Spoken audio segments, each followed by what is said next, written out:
Hoy hablamos con Thomas Karat del magnífico canal de YouTube SaltTube Analytics. Así que Thomas, bienvenido. Encantado de estar aquí de nuevo. Gracias, Pascal. Hemos hablado varias veces, aunque nunca en directo, así que esto es algo nuevo. Para todos los que no estén familiarizados con tu trabajo, tienes un precioso canal de YouTube y además eres escritor. Recientemente, escribiste una nueva pieza, La tormenta que se avecina. Una imagen preciosa, por cierto, en tu propio Substack. Es esta de aquí, el Substack de Thomas Karat, fabricando el consenso antes de que caigan las bombas. Hablemos de tu artículo y de tu análisis sobre lo que descubriste al investigar en fuentes en línea acerca de lo que se está preparando con Irán, porque encontraste bastantes cosas interesantes en ese texto, ¿verdad?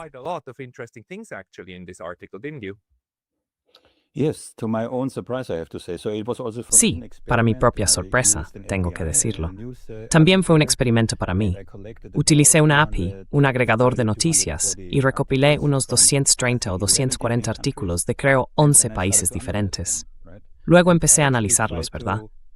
En realidad estaba intentando observar otra cosa, el encuadre lingüístico, que por supuesto también está incluido en el artículo. Pero debajo de eso hubo un par de hallazgos interesantes, porque ciertas cosas ocurrieron en un periodo de tiempo muy reducido, entre el 27 y el 29 de enero, que apuntaban a un ataque casi inmediato contra Irán, que aún podría suceder. Así que la conclusión fue que en un plazo de 7 a 14 días, si no se desescala, Estados Unidos atacará a Irán. Pero tengo una lista delante de mí.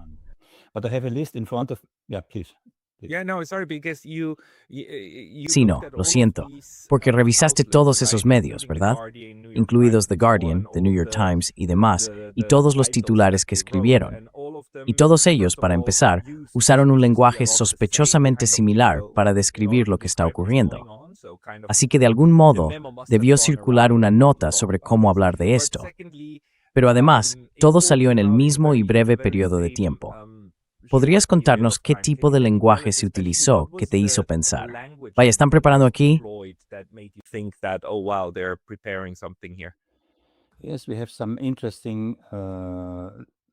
Sí, tenemos algunos enfoques interesantes, en el sentido de, bueno, déjame mirar esto. No, ya lo tengo. Entonces, cuando los medios occidentales hablan de Irán, lo que encontramos son palabras como amenaza, advierte, se niega, tiene el dedo en el gatillo. Es un encuadre realmente agresivo. Y luego, cuando miras cómo se describe a Estados Unidos, que en realidad está construyendo una armada enorme, ese es de hecho el término estadounidense, armada, en la región, ¿qué encontramos? Estados Unidos se prepara, Estados Unidos sopesa opciones, Estados Unidos responde. Desde una perspectiva lingüística, eso es un encuadre defensivo.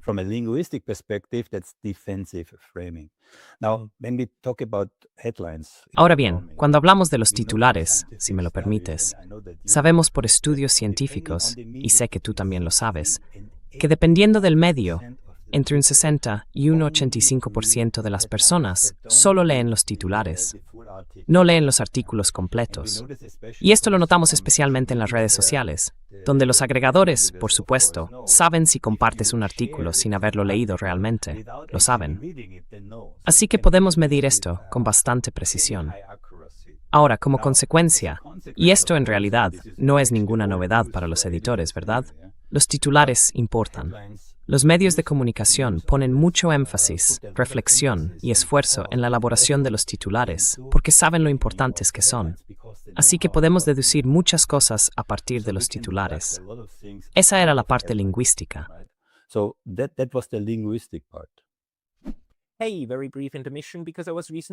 Oye, una breve pausa porque me han baneado recientemente de YouTube. Y aunque he vuelto, esto podría volver a pasar en cualquier momento. Así que por favor, considera suscribirte no solo aquí, sino también a mi lista de correo en Substack. Es pascalotaz.substack.com. El enlace estará en la descripción de abajo. Y ahora, volvamos al video. El encuadre es, por supuesto, interesante. Describirlo como una armada siempre me ha parecido algo bastante revelador. Por un lado, claro, man every reader a un número distinto. On the one hand, of course, an armada refers to a lot of ships. On the other hand, Por otro lado, me preguntaba, ya sabes, la Armada es más famosa por haberse hundido frente a las costas británicas, ¿verdad?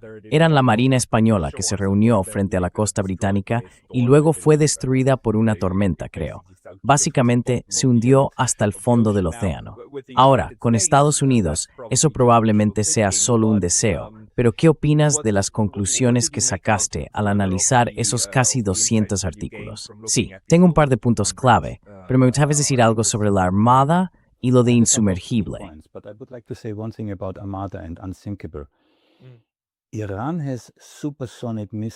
Irán tiene misiles supersónicos. Y esto es una opinión, no una investigación. Pero creo que Irán tiene la capacidad, si realmente quisiera, de dañar seriamente a un superportaaviones estadounidense. Todo el concepto de estos enormes y colosales buques en la era de los misiles hipersónicos está anticuado. Así que quiero decir, no quiero ver un superportaaviones de propulsión nuclear en el fondo del mar. Sabemos por Chernóbil, que seguí muy de cerca en su momento, que los rusos tuvieron que construir una estructura de hormigón debajo para evitar que llegara al agua. Si ese núcleo nuclear fundido hubiera alcanzado el agua, Europa habría desaparecido.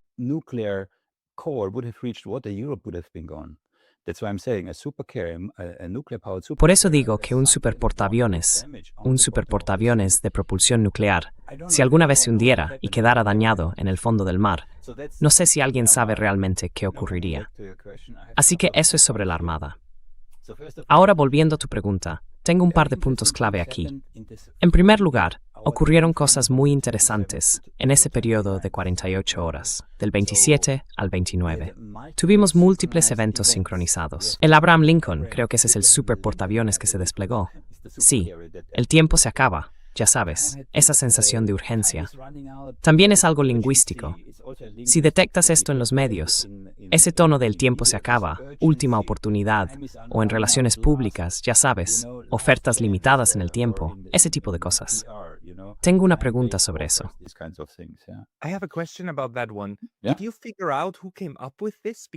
¿Averiguaste quién ideó esto? Porque la cuestión es que recuerdo haber leído esos titulares y pensar, ya sabes, que solo estaban repitiendo lo que decía la Casa Blanca. Pero la Casa Blanca en realidad solo una o dos veces amenazó a Irán. El tiempo se acaba. Luego todos lo adoptaron y lo trataron como si fuera una especie de plazo divino, como si fuera ahora o nunca. Y todos empezaron a trabajar con esa sensación de urgencia.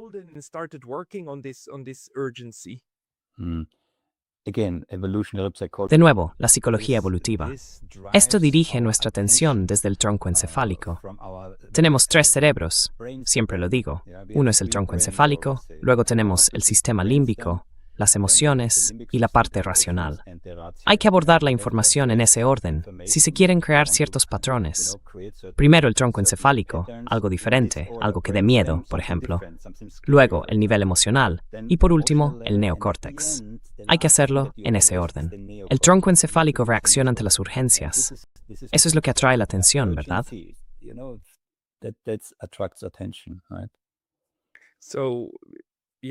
Así que, sí, esto. ¿Pero crees que fue la Casa Blanca la que difundió esto? Y luego los periódicos simplemente estaban como muy contentos de crear algún tipo de audiencia. En plan, pongámoslo todo y hagamos que parezca. Es una combinación. Es inminente.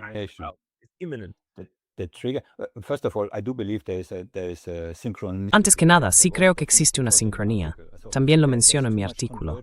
Hay demasiada convergencia. Ya sabes, 1 o 2 medios o incluso unos pocos países podrían explicarse editorialmente. Pero a esa escala, en todo el ámbito de los medios occidentales, creo que esto es una prueba clara de cooperación. No creo que haya ninguna duda al respecto. Y hay más. La Guardia Revolucionaria iraní está catalogada como organización terrorista. En ese margen de 48 horas, normalmente esto requeriría reunión tras reunión tras reunión. El canciller alemán Merz utilizó el mismo lenguaje que Trump. Irán, urgencia, el tiempo se acaba. Así que creo que hubo claramente cierta coordinación.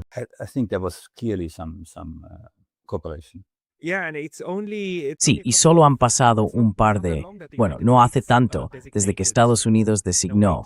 No, espera, ¿cuándo designó Estados Unidos al ejército iraní? ¿Eh? Sí, no hace tanto tiempo. No hace tanto tiempo, ¿verdad? Solo hace un par de semanas, ¿no? Y luego los europeos siguieron, pero lo hicieron en ese periodo tan inquietante, del 27 al 29, ¿verdad? Antes del fin de semana, de hecho, ¿no? Yeah, yeah. Then, if you want me to go further, so what I found here, Sí, the next sí. thing is multiplying Entonces, si justification. quieres que siga con lo que he encontrado aquí, lo siguiente es la multiplicación de justificaciones, ¿verdad? Y esto es interesante porque también lo hemos visto en Irak, ¿no? Hay un cambio en la justificación original. La razón declarada pasa de hacer cumplir el acuerdo nuclear a apoyar a los manifestantes, a la lucha contra el terrorismo y ahora al cambio de régimen. Así que cuando hacen eso, de nuevo, es una estrategia muy específica. Lanzan todo lo que pueden a la pared y ven que se queda pegado. Es decir, ¿a qué reacciona mejor su propia población, verdad? Así que esta multiplicación de justificaciones, si ves esto en las noticias, es absolutamente una señal de alarma, ¿no? In the news, it's absolutely a red flag, right? Sí, quiero decir, la cuestión es, por supuesto, que son los Estados Unidos los que están reforzando su marina frente a Irán. No es como si Irán estuviera estacionando su portaaviones en algún sitio, ¿verdad? Los medios occidentales tienen este extraño problema de que por un lado necesitan retratar y presentar a Irán como el malo y a Estados Unidos como el bueno, cuando en realidad lo que se está viendo es, por supuesto, una violación del derecho internacional por parte de Estados Unidos. Porque no solo está prohibido un ataque según la Carta de la ONU, sino que incluso la amenaza del uso de la fuerza está prohibida.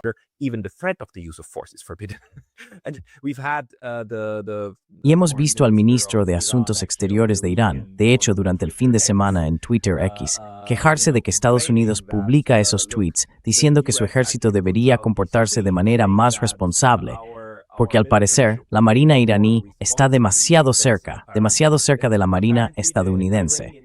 Eso es irresponsable. Y él se queja y se burla de ello, porque merece ser ridiculizado. Pero eso deja a los medios europeos en una posición incómoda, ¿no es así? ¿Podrías hablar un poco más sobre cómo intentaron salir de esa situación con su enfoque? The Western audience. El público occidental, ya sabes, si hablas de esto, tienes que tener mucho cuidado, porque en el momento en que mencionas la palabra propaganda, te colocan inmediatamente en una determinada categoría. El público occidental cree, de forma errónea, incorrecta, que la propaganda es algo que ocurre en lugares como Corea del Norte o Rusia. Conocemos esa narrativa. Pero nosotros, Occidente, el Occidente libre, nuestros medios también hacen propaganda. Existe una absoluta falta de correspondencia, ¿verdad? Y por eso los medios occidentales pueden salirse con la suya en ciertas cosas que incluso personas de la antigua Yugoslavia, por ejemplo, simplemente mirarían con una sonrisa, porque saben que es propaganda. Así que este encuadre constante, y de nuevo desde una perspectiva psicológica, esta repetición constante y el oírlo desde todos los canales, es intencionado. Porque una vez más, hay estudios científicos realmente interesantes sobre ello. There are some really interesting scientific studies. You hear an argument over and over and over. Escuchas un argumento una y otra vez, y aunque no seas consciente de ello, la probabilidad de que lo aceptes como verdadero aumenta con el tiempo. Incluso si al principio estabas en contra, no lo creías. Es muy interesante. De nuevo, todo esto ocurre a un nivel subconsciente, pero es muy eficaz. Los políticos lo saben, los asesores de imagen lo saben, y las agencias de relaciones públicas lo saben. Si me permites, muy brevemente, entrevisté al director ejecutivo de una empresa alemana de relaciones públicas hace 1 o 2 años. Muy interesante. Se especializan en psicología evolutiva, Hesa Lischka. Sumamente interesante, porque realmente explica cómo funciona todo desde la perspectiva de una empresa de relaciones públicas. Una empresa muy eficaz.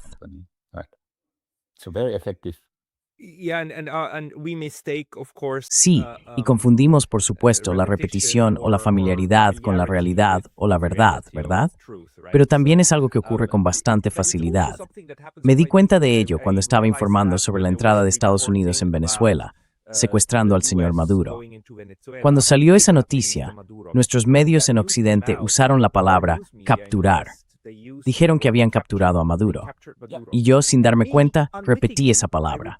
Dije algo como, Maduro ha sido supuestamente capturado. Pero eso, por supuesto, ya forma parte del encuadre. Solo más tarde, una vez que se publicó mi artículo, me di cuenta de que básicamente había caído en la trampa de repetir un encuadre que se había difundido.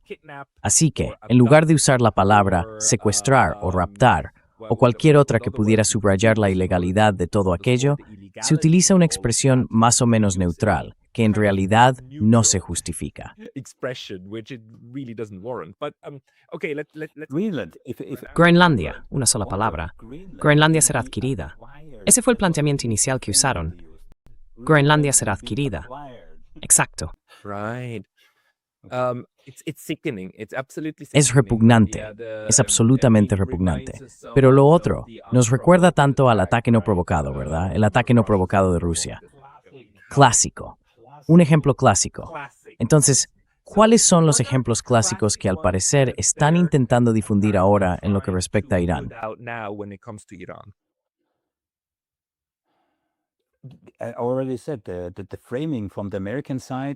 Ya he dicho que el encuadre desde el lado estadounidense es defensivo y el encuadre desde Irán es agresivo. Y esto se extenderá. Puedes intercambiar las palabras ahí. Es solo que el encuadre general que penetra en tu subconsciente es que Irán es el agresor, no Estados Unidos. Si hablamos de encuadres mediáticos selectivos, según los artículos que encontré, lo que está ausente también es interesante, porque la visión china, la visión rusa, la perspectiva turca, la de los estados árabes, todo eso, está completamente ausente en los medios occidentales. Tengo que ser específico. Eso no significa que en esos países no haya informes sobre la situación. Pero en los medios occidentales no tenemos las opiniones de esos países en nuestra narrativa. Está completamente borrado. No sabemos, nosotros, el público occidental, no tenemos permitido saber. Como los chinos, los rusos, los turcos y la mayoría de los estados árabes del Golfo ven lo que está ocurriendo en el Golfo Pérsico. ¿Verdad?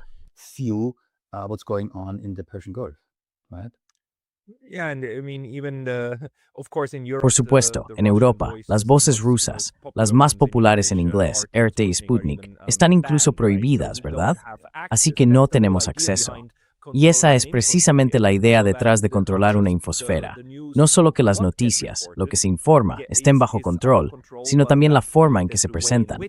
Sí, así que las voces ausentes que mencionas en tu artículo, con toda razón, están ahí, como todas las de Xinhua, CGTN y demás, que simplemente no se están cubriendo.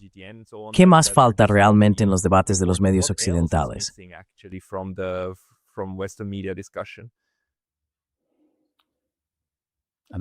No estoy seguro de entender hacia dónde te diriges.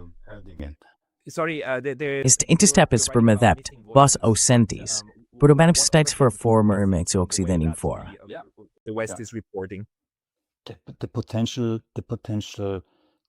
Las posibles consecuencias si Estados Unidos ataca a Irán.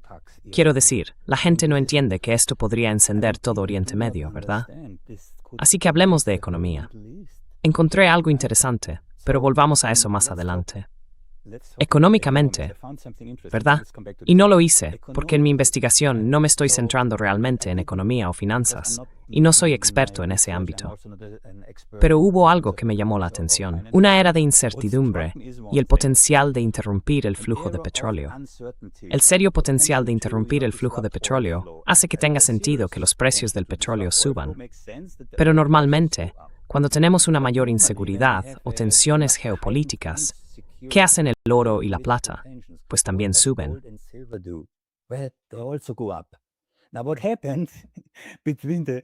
Ahora bien, ¿qué pasó entre el 27, el 29 y el 30 de enero? El oro se desplomó un 37% y el petróleo un 12%.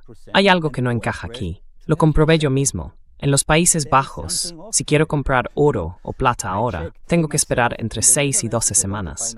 Y en cualquiera de las páginas web de esos distribuidores se puede leer, debido a la alta demanda, nuestro tiempo de respuesta es... Así que hay una auténtica corrida hacia el oro y la plata físicos, y aún así, el precio, un 37% menos para la plata, un 2% menos para el oro, bajó. Algo no cuadra aquí. No sé quién está manipulando qué en segundo plano. Insisto, no soy un experto en la materia, pero fue un hallazgo sorprendente con el que ni siquiera contaba.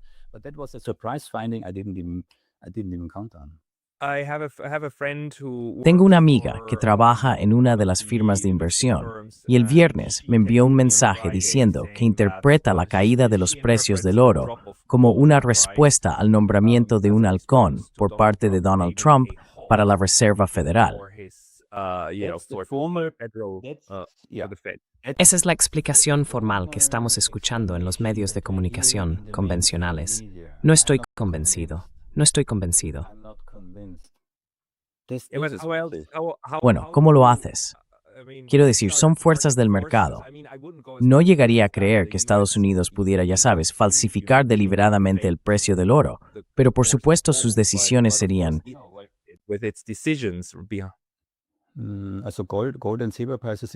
Así que los precios del oro y la plata, si te fijas, han estado suprimidos durante décadas. Quiero decir, esto es algo conocido. No me interesa tanto si están suprimidos o no. Me interesan las razones, lo que hay detrás.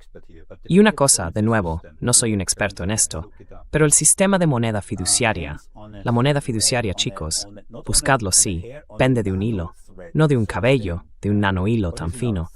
¿Cuánto es ahora? 38 billones o algo así. Estados Unidos está endeudado. Necesitan gastar el 20% de su PIB solo para pagar los intereses. Así que algo va a pasar. Y también se ve ahora este impulso universal en Europa, pero sobre todo en Europa, para pasarse al euro digital, básicamente a las CBDC controladas por los bancos centrales, ¿verdad? Sí. Así que hay algo en segundo plano. Algo está ocurriendo aquí. De nuevo, no soy un experto, pero esto es algo que contaría con encontrar.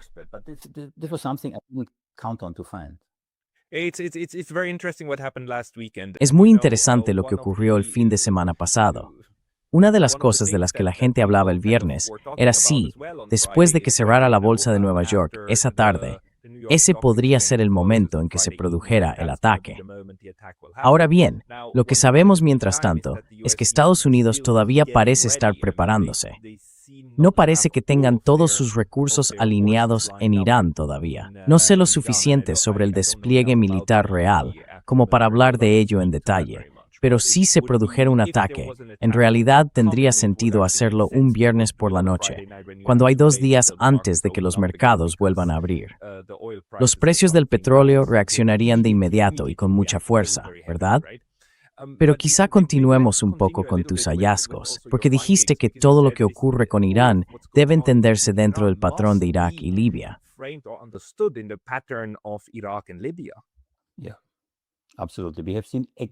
Sí, absolutamente. Hemos visto exactamente el mismo patrón antes. Todos esos puntos que mencioné los hemos visto antes. Ahora, antes de que se me olvide, tengo otro documento aquí al lado. He preparado para tus espectadores una especie de guía práctica. Disculpas, es temprano para mí, ya estoy perdiendo las palabras. He preparado un PDF, una guía práctica para mostrar a tus espectadores cómo pueden aplicar esto por sí mismos, este tipo de análisis. No es muy complejo, solo una página o página y media. Pero una vez que conoces este tipo de cosas, puedes aplicarlas a cualquier tema, a Ucrania, a China, a la política local, lo que sea, ¿verdad? Así que, sin importar el tema, puedes aplicar este tipo de técnicas. ¿Puedes darnos un par de ejemplos? Ya hemos hablado de la mayoría de ellos. Lo siento, los que acabamos de revisar, sí. Sí, cierto. Entonces, la compresión del tiempo, cuando ves que muchas cosas ocurren en un periodo de tiempo relativamente corto, cuando se multiplican las justificaciones, es muy fácil detectarlo. Enmarcado selectivo, quién es escuchado y quién es omitido. Quiero decir, estas son señales rojas absolutas. Señales de mercado contradictorias, como cuando los precios del petróleo suben, tiene sentido, pero los metales preciosos bajan. Ese tipo de cosas. Especialmente la urgencia artificial. Creo que había 16 titulares. El tiempo se acaba, los días están contados, ese tipo de cosas. Y de nuevo, lo interesante es que gracias a la IA puedo extraer esto de varios idiomas. Todo esto es, luego, la multiplicación de justificaciones, muy, muy interesante. Justification multiplication, very, very interesting. Yeah. So from January 22, 23, nuclear program. Así que, del 22 al 23 de enero, fracasaron las negociaciones sobre el programa nuclear. Luego, los días 27 y 28, de nuevo, esas son las justificaciones que intentan usar. Intervención humanitaria. Necesitamos proteger a los manifestantes. De repente, pasó a ser la lucha contra el terrorismo. El IRGC es ahora una organización terrorista, y eso entró en juego. Del 29 al 28 de enero, imperativo moral. Ya sabes, el régimen es ahora malvado. Ese tipo de cosas. Así que, múltiples justificaciones para la misma causa, una clara señal de alarma. Y de nuevo, ¿a quién no estás escuchando? Mira, artículos de China, Rusia, lo que sea. Ya lo dijimos, solo tenía creo 4 titulares rusos en todo mi conjunto de datos, un 1,7%. Cobertura mínima del mundo árabe, lo cual es comprensible. Tengo contactos cercanos en Jordania.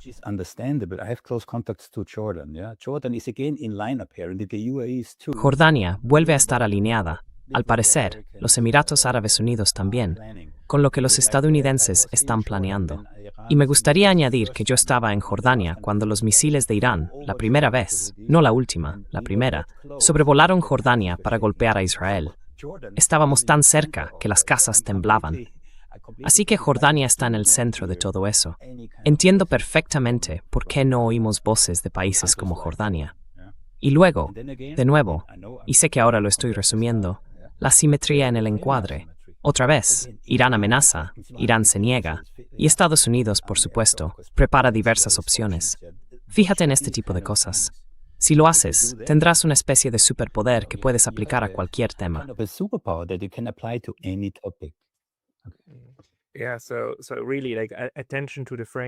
Sí, así que, en serio, presta atención al enfoque y a los métodos utilizados en esta cobertura informativa. Pero, ¿qué piensas tú? En realidad escribiste que esperabas una especie de ventana de 14 días, durante la cual podría producirse o no un ataque. ¿Cuál es tu opinión al respecto?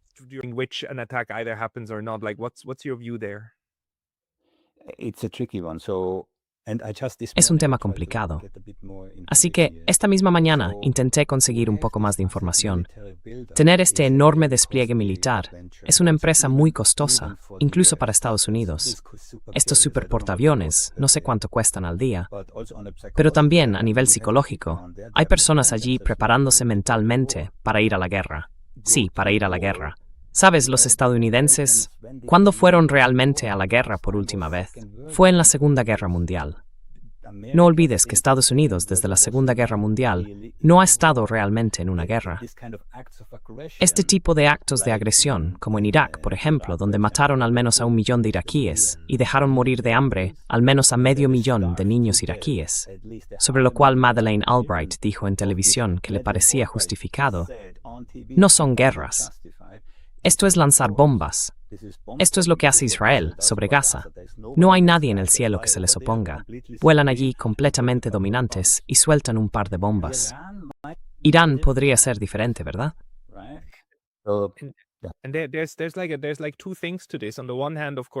Hay dos aspectos en esto. Por un lado, por supuesto, a Estados Unidos le encanta presentar sus acciones como pacíficas y en defensa de los valores globales. Por otro lado, también hay una justificación interna, porque según la Constitución estadounidense, solo el Congreso tiene el poder de declarar la guerra, ¿verdad? Así que, en realidad, el presidente de Estados Unidos tendría que acudir al Congreso y decir algo como, oye chicos, podéis ratificar nuestra pequeña empresa bélica aquí. Y eso no se ha vuelto a hacer, ¿verdad? Hasta ahora siempre ha sido una decisión del Poder Ejecutivo hacer cosas así. Quiero decir, una de las ideas más oscuras que uno podría tener es que, por supuesto, lo que Estados Unidos quiere es provocar a Irán para que hunda uno de sus barcos y así poder invocar la autodefensa. Golfo de Tonkin. Golfo de Tonkin. El le buen y viejo Tonkin. Sí, el Biel Tamil, sí. Nada nuevo en este sentido. in this respect. Pero creo que cada vez son peores en este juego. Quiero decir, de nuevo, tú lo has desmenuzado de forma muy elocuente y elegante. Pero esta vez, todo este montaje parece ser... Bueno, incluso los medios occidentales tienen grandes dificultades para maquillar tanto a este cerdo más grande. I love this expression. What was it? Me encanta esta expresión. ¿Cómo era, Palin? En fin, sí. Cada vez se está volviendo más difícil porque la gente está cada vez más educada. No lo suficientemente rápido, ni lo suficiente, pero aún así cada vez más educada, gracias a las redes sociales. Por eso Netanyahu y compañía están muy rezagados ahora con Twitter, con todo este reposicionamiento de Twitter y la compra por parte de Larry Ellison. Eso sería otra historia. Quiero decir, lo que hacen todos, sí. Así que, guerra de la información. Palabra clave, guerra cognitiva. Déjame mencionar esto brevemente. Guerra cognitiva. Hay un documento, lo tengo. Briefly, cognitive warfare. There's a document. I have it for readers. I can send it around. Para los lectores, puedo enviarlo. La guerra cognitiva. La OTAN considera los cerebros de su propia población como el próximo campo de batalla. Son sus propias palabras, y lo hacen mediante medios psicológicos sumamente sofisticados, a través de todo tipo de canales diferentes. Así que la guerra cognitiva está destinada a influir en la propia población de la OTAN para que acepte las guerras venideras, que veremos. Lamentablemente, esa es mi conclusión. Estamos entrando en un periodo muy difícil, con mucha agitación y cambio. Sí, de eso estoy convencido. That's something I'm convinced about. Sí,